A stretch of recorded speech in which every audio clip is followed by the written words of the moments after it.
Today I'm going to be talking you through just a teeny tiny bit of one of the 12 workshops that I teach in my Yoga Biz Blueprint coaching program. Okay, so I don't know if any of you have had a look at the program that I'm offering, but just to let you know, the round for this quarter, so we're starting in January on the 19th of January, it's a Tuesday.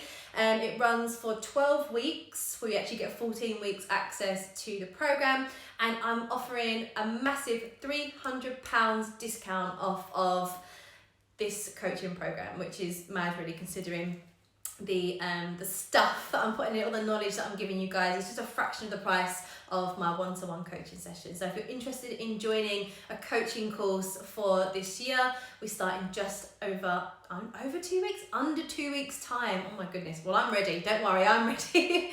We're starting on the 19th of January. So Scott says you're looking to build a steady income from Zoom classes with regular yogis. So when you get to the studio again, I'll hit the ground running. Yes. Good goal. All right, so we're going to get started. So as I just mentioned, we are looking at strategies to meet your business goals. Now, I know most people probably at the end of last year, beginning of this year, sat down and said, right, what are my goals this year? What do I want to do? Maybe have a couple of business goals you want to reach. But the thing that I find when I generally ask people about their goals is there's no strategy to meet the goal, okay? And people tend to miss out the finer details of that goal. So think about right now, like, what are your goals? How are you planning to meet those goals? And what detailed action have you set yourself? And if you're sitting here now watching this going, oh, I don't know, that's normal. That's normal, because no one taught you how to create a strategy. I think for a lot of us as well, we feel now strategy is, well, I'll post every day on Instagram and I will email everyone that I know and I'll ask everyone on my Facebook to share my Facebook page, and that will help to bring people in. And although they're good actions to take, it's definitely actionable, it's not necessarily a strategy because you can't really measure it, okay? You can't measure that strategy. So that's what we're going to look at today. How do we measure it? How do we create strategy? How do we use that strategy to meet the goals?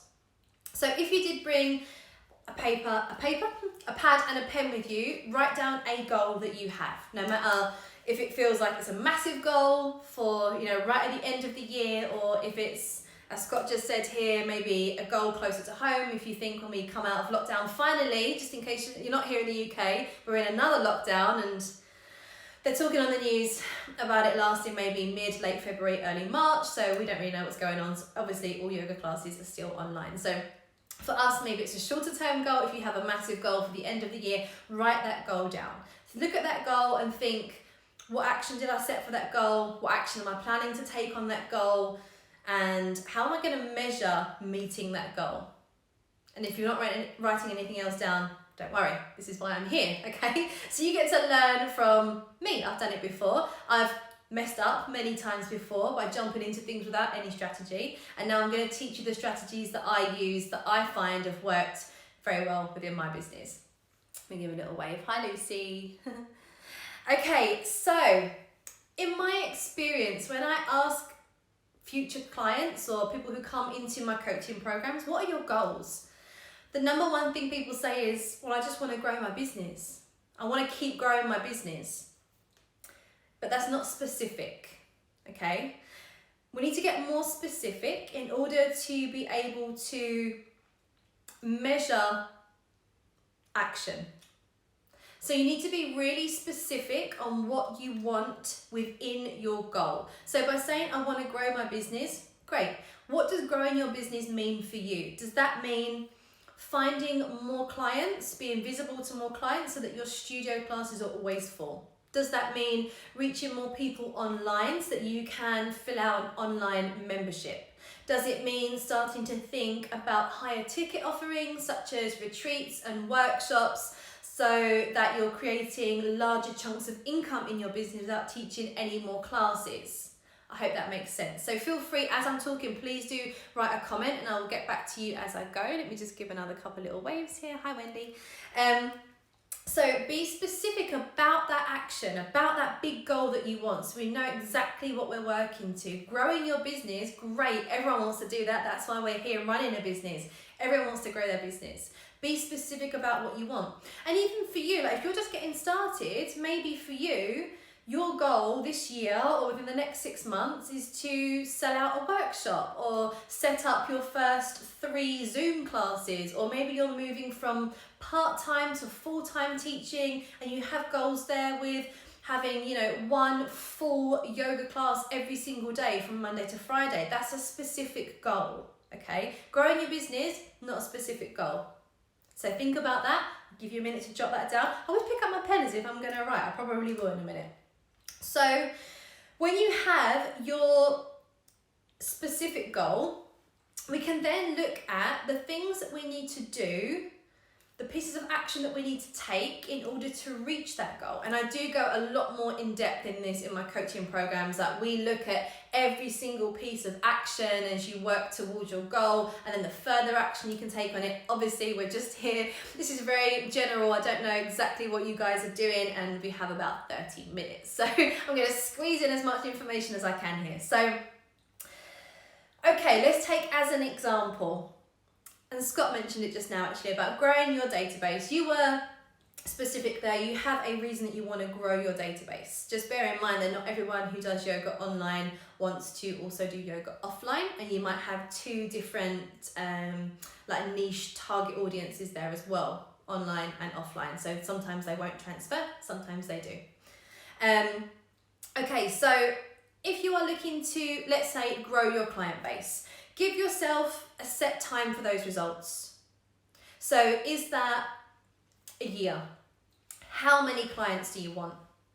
So for example, you might want to have 20 new clients by the end of the year. You might want 10 new online members by the middle of the year. Okay, be specific about what you want. So you have a set time. And then think about measurable action that you can take to make sure that you meet those goals. And the light has just started to come in across my face, which is amazing. So think of measurable action that you can take in order to meet those goals. So how are you going to become more visible to those clients? How are you going to source those clients? How are you going to stand out as the yoga teacher who is perfect for that client, so they know that they definitely want to join your class?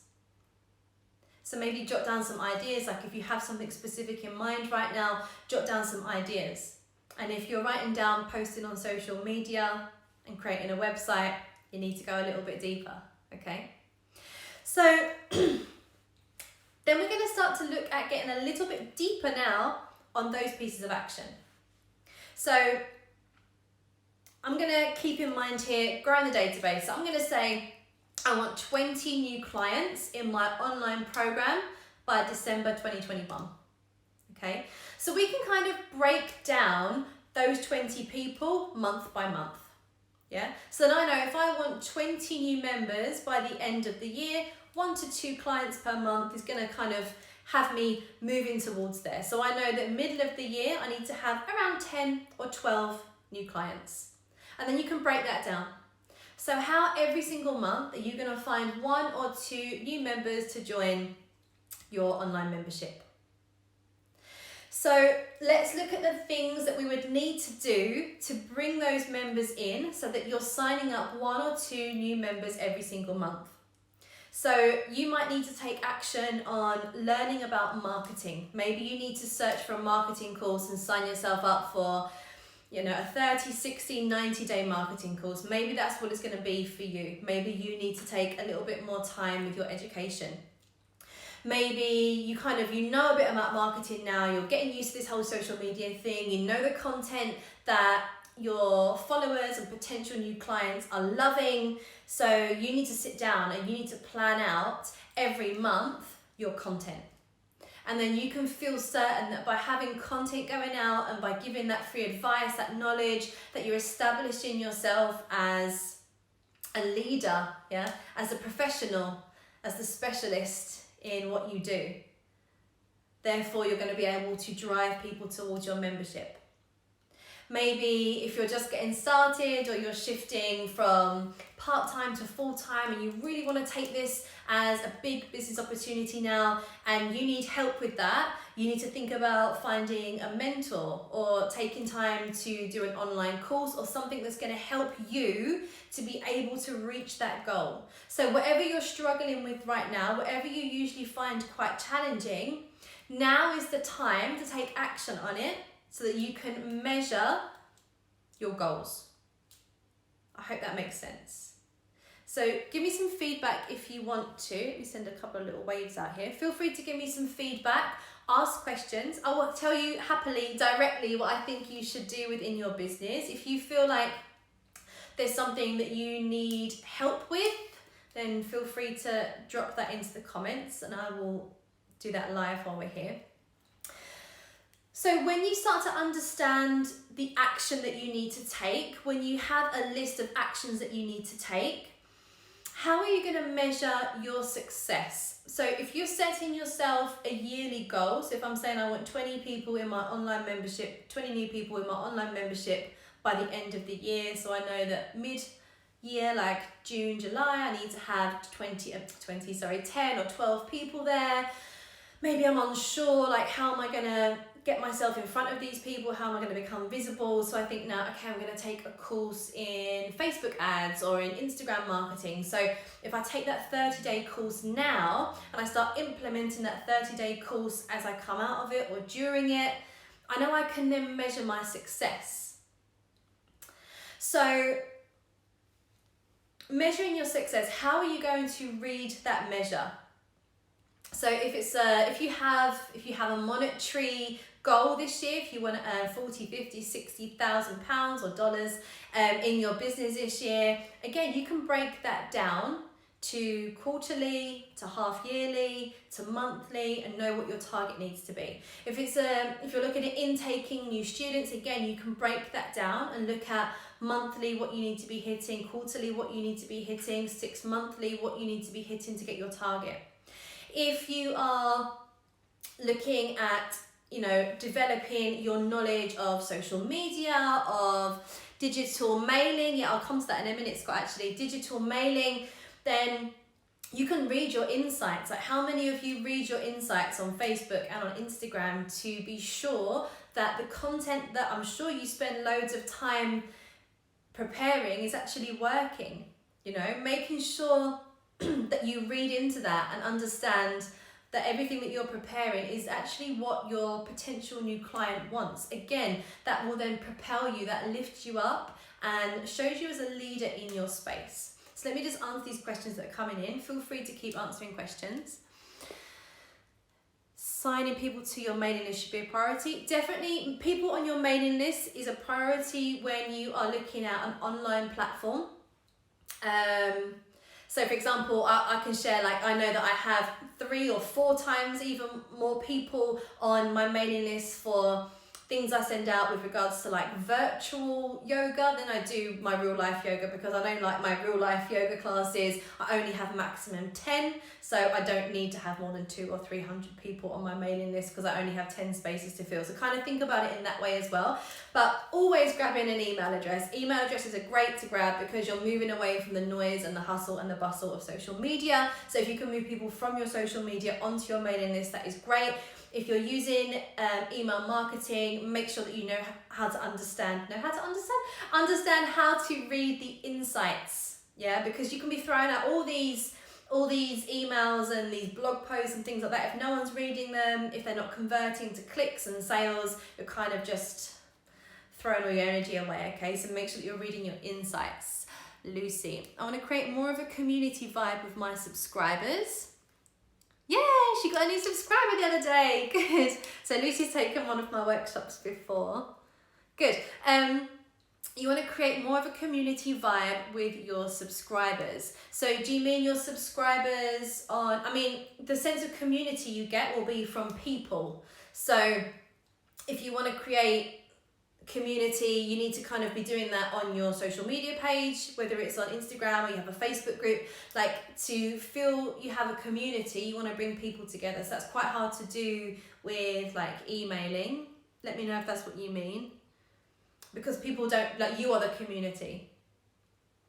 Your mailing list, yeah. So I think if you want to move people from your mailing list into community, you need to invite them into like a private Facebook group, or you need to have some kind of like Zoom meeting, or something where you bring everyone together, because you can't really have community when it's just you and another person on the email list. So look at the community that you can build on Instagram. Like, I know you use Instagram more than you use Facebook. So look at Instagram and how you can create more community there.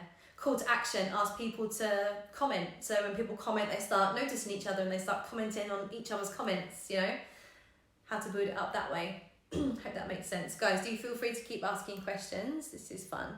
It feels hard to make community online. Online is the place where you make your community. I know it feels hard, and I know that a lot of yoga teachers are introverted, okay? I know I'm here, I'm online, I'm teaching. I'm a massive introvert. I hate people. Like, honestly, I hate going outside. I might be the only person who's loved lockdown. I hate standing up and having to speak in front of people unless I'm teaching or coaching. Like, if it's a subject I'm really comfortable in, it's fine. Community online is the space to be in. This is where you're going to make your community. Last year, the whole world was online, okay? This is where we built our communities. So rather than thinking about, yes, we want to reach out to new people, look at who you've got in your community already. Who do you have that's following you on Instagram or Facebook or on your mailing list that you can connect with more deeply and convert into a customer, into a paying client? Think of it that way. So I just want to kind of recap, because I know we've gone on to talk about people's businesses here. In case you didn't quite grasp the concept of it, reaching goals, creating strategies for your goals is all about working backwards, okay? So setting your goal, I feel like I want to write this down, but I have the handwriting of a 5-year-old, so I'm going to put the pad down and just say it. Set your goal and be specific about what you want. Top goal, present moment, okay? So your goal is here. From here, set the time. How long are you giving yourself to reach this goal? And then maybe in your diary, give yourself some little time markers so you know to check in, so that you know you're on track for meeting your goal. And then look at the action that you're going to take. What action are you going to take to be able to reach this goal? And you might have a few pieces of action. What order are you going to take that action in? Are you taking a course first? Are you creating content first? Are you looking at developing your content creation and looking at your insights to know what to create?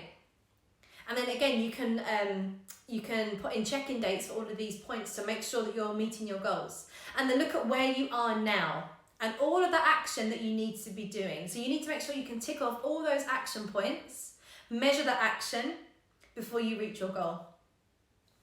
So I hope that makes sense. Do feel free again to drop messages in if you have any questions, or you'd like me to talk about your business specifically.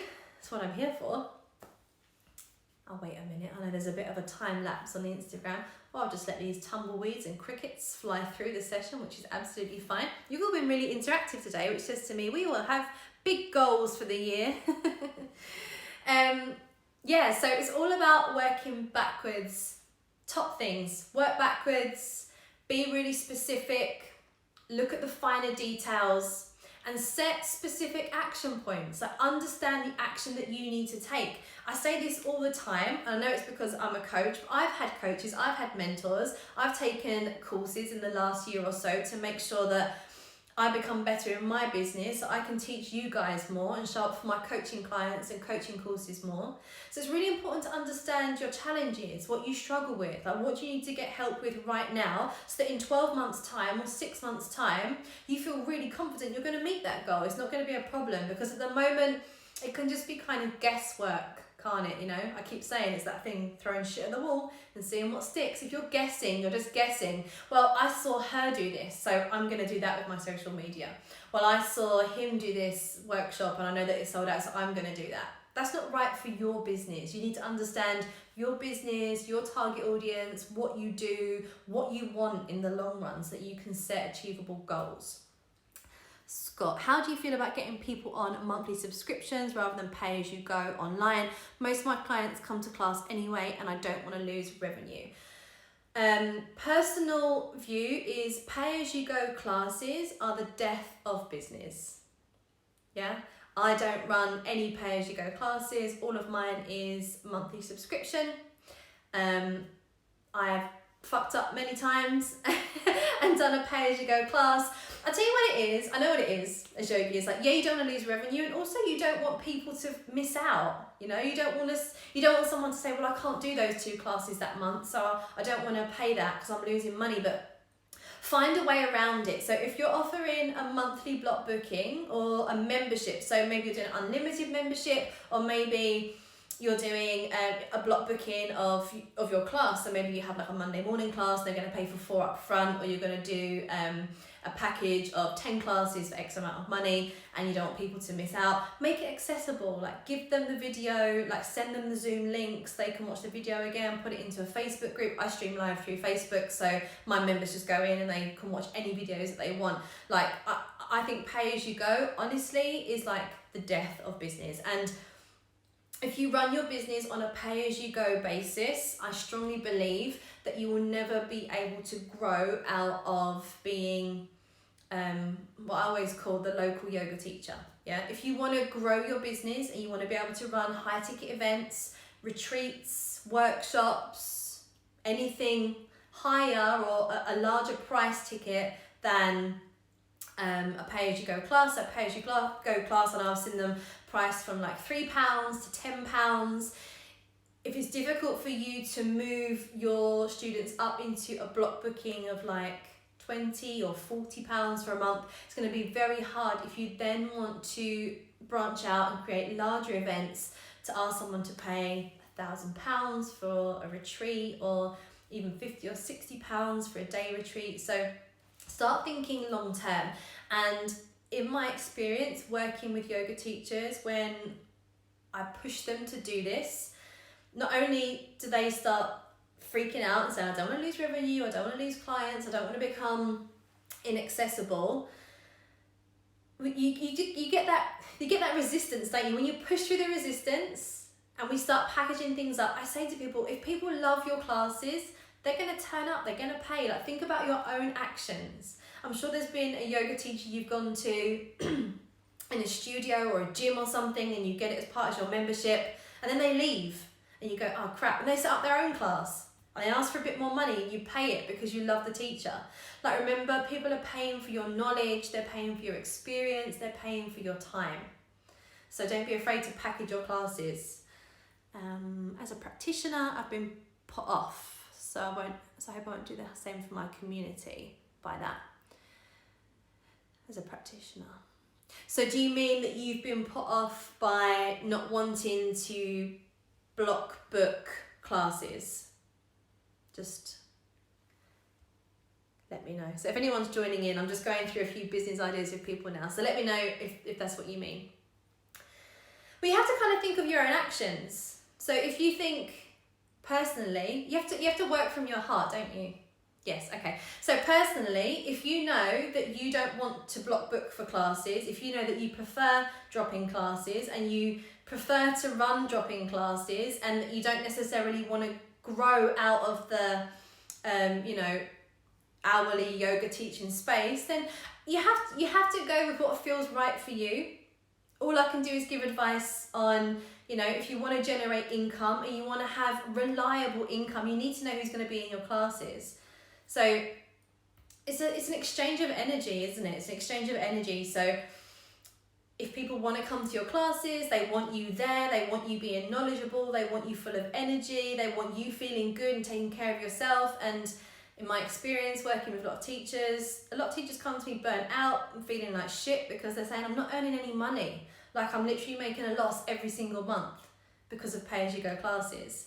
But when we start packaging it up, it's very, very rare that you'll lose people. It's very, very rare that you'll lose students. You might lose 1 or 2, but then those 1 or 2 people aren't the right students for you to take on, further into your business. And for those of you who've done any workshops with me or joined one of my coaching courses, you know that the first section of that is we go really deep into your target audience, you know, your niche target audience, your teaching style, the best way for you to package your teaching style and your classes and your personality even into developing a really amazing and sustainable business.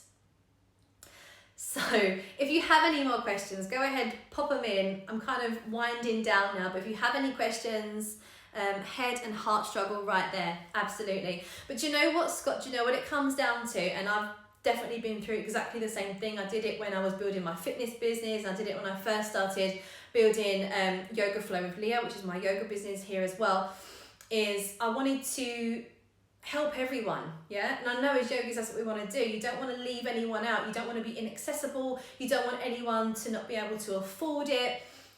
But we put a lot of weight on our shoulders as yoga teachers that us one little tiny yoga person, that it's our responsibility to do all of that, and it's not, okay? And I wish someone had told me that right at the beginning of my yoga teaching career, because I'm telling you, I used to work from 8 o'clock in the morning and finish at 9 or 9:30 every night, and I was like, I just love sharing yoga, and 6 months later I thought, fuck this, I'm so tired, I'm not earning any money. And now I feel like I'm excited to go to work. I create really, you know, energetic, enthusiastic classes for my clients because financially I feel secure, energetically I feel great. You've got to do what works best for you, but just think of, if this is going to be a long-term business or, you know, career choice for you, what do you see in the long run? You know, can you continue what you're doing now? Can you continue this over many years or months even? Or are you going to burn out and think, I can't do this anymore at all, and then just throw the towel in? I've seen that a lot. I've seen that with a lot of teachers, burning out and saying, I don't want to teach anymore. Because you know, you don't have time for your own practice, you don't have time for yourself, you don't feel like, you know, you're supporting yourself and you're taking care of yourself.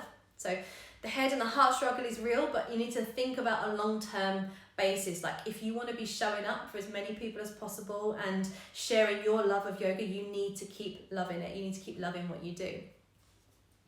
Of interest, yes, I did know Kate actually very well, yes. I'm guessing you did as well. So any last questions there, guys? I think we've covered a lot today. I've done a full 30-minute rant. So remember, when you're setting your goals, I'm going to go back in, when you're setting your goals, set your goal, be specific, okay? Have your time frame. What time frame are you giving yourself?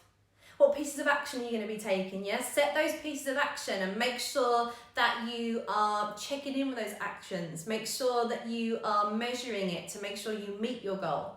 And where are you now? What do you need to do now? What do you need to learn to make sure that this goal right up here feels really comfortably achievable?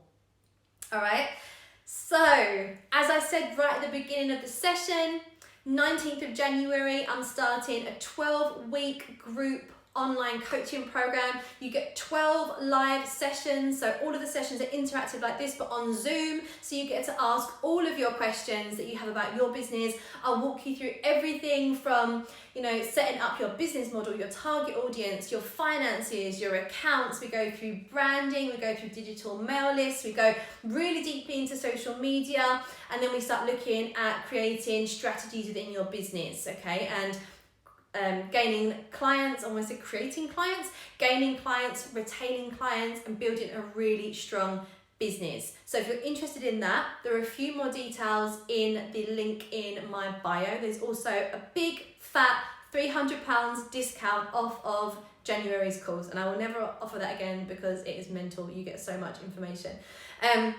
Also, you have 23 hours to enter the competition for the one-to-one session giveaway that I'm drawing tomorrow. Just head onto my profile. There's a picture of me doing something like this, and you just share that onto your stories. I'm going to enter you into a draw to have a one-to-one strategy session on Zoom with me sometime in the next week or so, whenever you're free. If you have any questions, just pop straight into my DMs. And oh my goodness, that was such a lot of information today, right? Namaste, guys, and I will be back next week with another session at 12:30 GMT on Thursday as well. Take care. Bye bye.